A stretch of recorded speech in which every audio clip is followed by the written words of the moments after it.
Memories is a Japanese animated science fiction trilogy film released in the year 1995.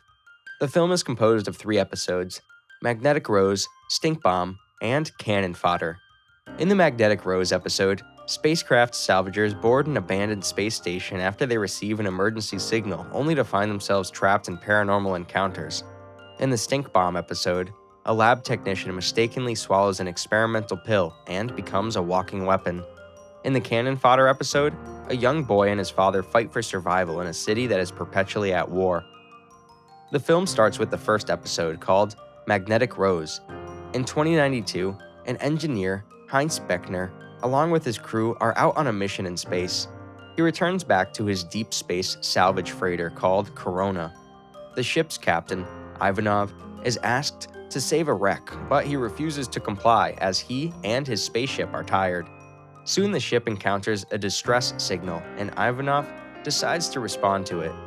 When the crew locates the signal, they find out that a giant space station is stuck in the spaceship graveyard. Corona finally enters the graveyard of space, where multiple spaceships are seen in a decayed condition. Ivanov is concerned to see the magnetic signals rising higher and higher. Aoshima, the ship's computer engineer, suddenly comes across the giant space station and is surprised to see it. Crew's engineers Heinz Beckner and Miguel Castrella are sent to provide rescue assistance to the abandoned ship and look for any stranded individuals. They enter the space station to get a closer look despite being fearful of getting blown away. Ivanov asks Heinz to record the entrance proof as protocol. Upon entering the space station, the engineers are surprised to see the ancient equipment. Ivanov informs them that the magnetic field has stabilized, but still, they must return back in 3 hours. Meanwhile, the duo gets deep inside the space station only to discover an opulent European interior and luxuriously furnished rooms with varying levels of decay. However, they do not find any trace of life.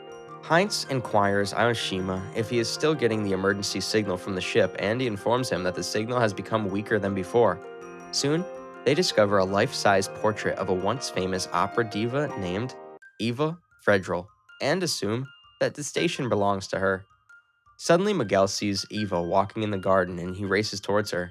However, it's not Eva, but her vision that Miguel hallucinated.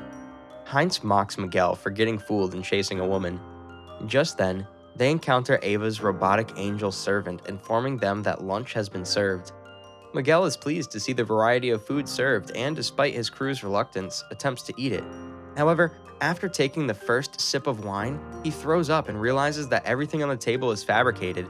The two of them continue to search for the source of the signal and come across Ava's room, where Miguel sees Ava's photographs with her fiancé, Carlo Rambaldi, a fellow singer. The two of them then split up, and Heinz finds trophies belonging to Ava. He asks Aoshima to pull up some information regarding the lady to find any clues about her whereabouts. Meanwhile, Miguel checks Ava's wardrobe, where he experiences another paranormal encounter of Ava receiving bouquet from a bunch of people. When he tries to inform his crew about it, they don't believe him and suspect that Miguel has started seeing ghosts. Soon, Heinz also experiences a paranormal encounter with strange noises. Meanwhile, Aoshima runs a background check on Ava and finds out that she was born to nobility and was called the Diva of the Century. However, she lost her voice, and the world no longer revolved around her. Right before her wedding, Carlo was murdered, after which Ava disappeared from public and came to the space station to live with her memories. All of a sudden, Ivanov notices the magnetic field going up and asks the engineers to abort the mission. However, in the meantime, Miguel gets lost after he enters the ramshackle underbelly of the station. While looking for a way out, Miguel slips into an echoing chamber where he finds a broken piano playing the distress signal. When Miguel touches the piano, the decayed surroundings revive back into a colorful garden and he hallucinates Ava kissing him. On the other hand, while looking for Miguel, Heinz finds a theater stage where he sees Ava. When he approaches her, Ava stabs him in the stomach. Heinz feels paralyzed and starts reminiscing about his time with his wife and daughter Emily. All of a sudden, his vision changes to Ava taking his wife's form and telling him that he will never leave this place. Heinz snaps out of the illusion after Aoshima screams at him through the radio. Ivanov keeps insisting at Heinz to return back. Heinz goes to look for Miguel and is pursued by the robotic angels. Meanwhile, Miguel is seduced by Ava into believing he is her beloved Carlo. Heinz evades the angels and encounters Miguel only to discover that he is in delusion.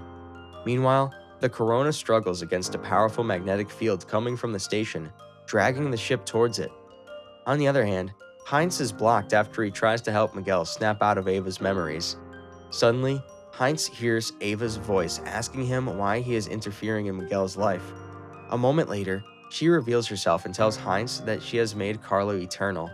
It turns out that she killed the real Carlo for refusing to marry her and has forced others to look like him.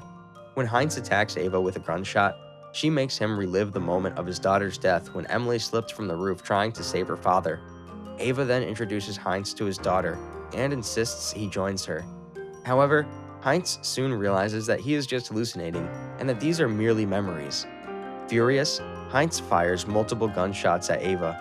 Meanwhile, on the other side, Ivanov orders Aoshima to fire the analyzer cannon. Back on the space station, Heinz shoots the computer on the ceiling, causing Ava's AI hologram to break down. Just then, the analyzer cannon shot of Ivanov pierces deep through the space station to destroy it into pieces.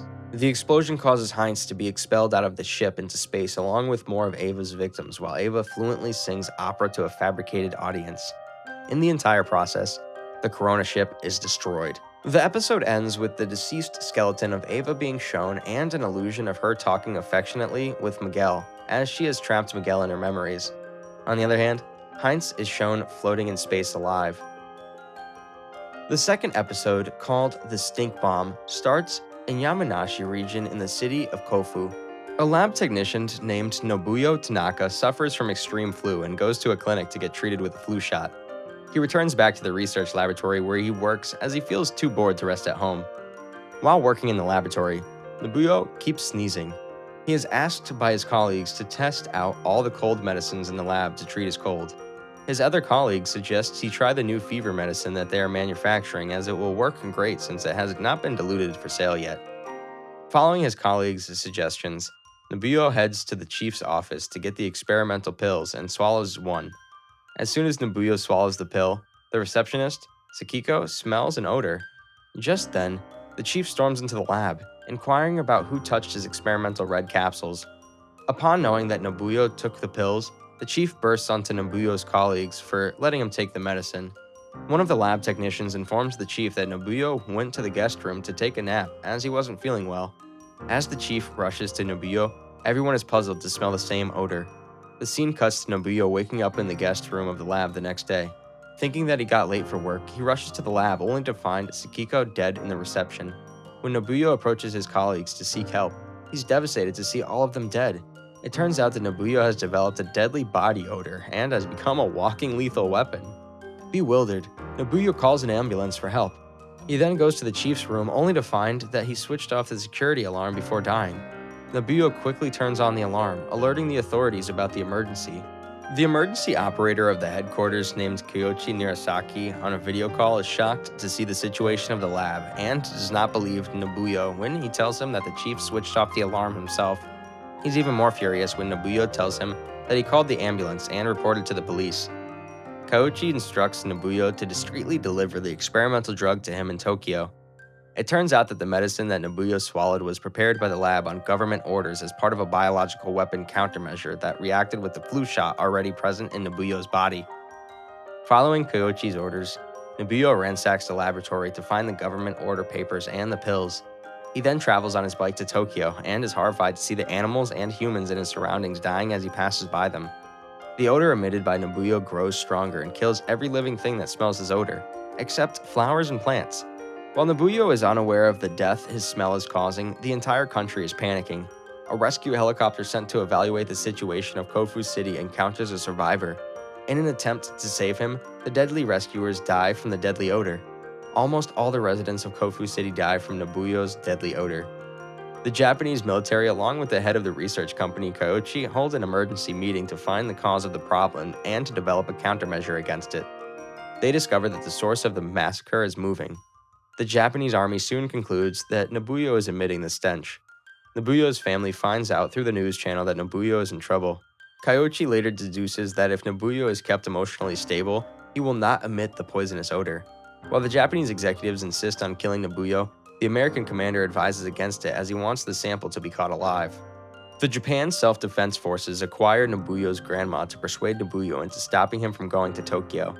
They cause immense destruction in the Japanese countryside but fail to capture Nobuyo as the chemicals in Nobuyo's smell counterattack the targeting systems of the missiles.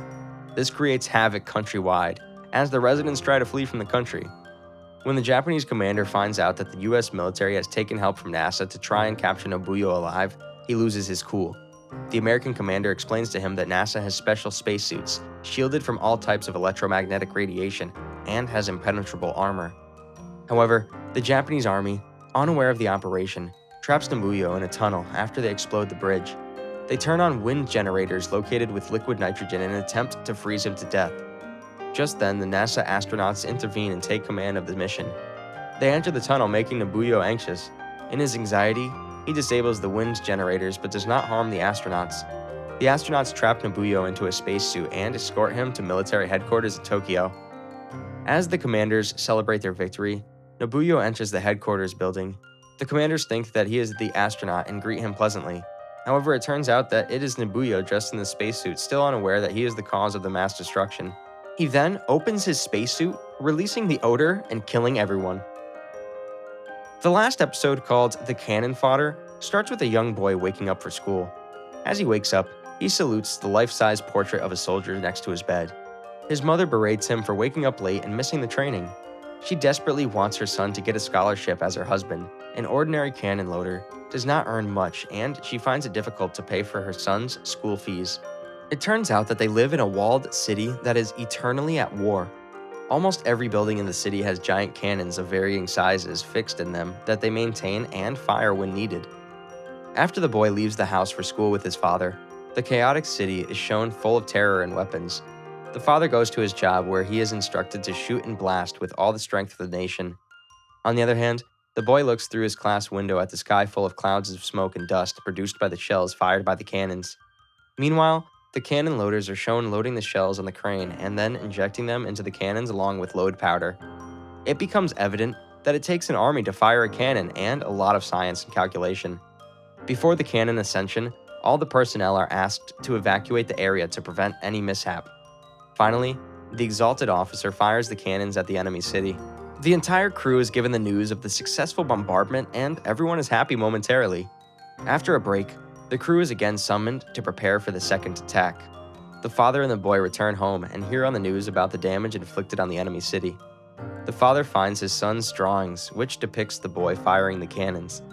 Before going to bed, the boy glares at the portrait next to his bed and wishes that he grows up to become the officer who fires the cannon instead of becoming an ordinary cannon loader like his father. The film ends with the young boy going to sleep and a civil defense siren ringing. Thank you so much for watching till the end. If you enjoyed this video, please don't forget to leave a like and comment your thoughts down below. If you'd like to stick around, check out these other videos from the channel. And before you leave, make sure to subscribe to the channel for more anime in minutes.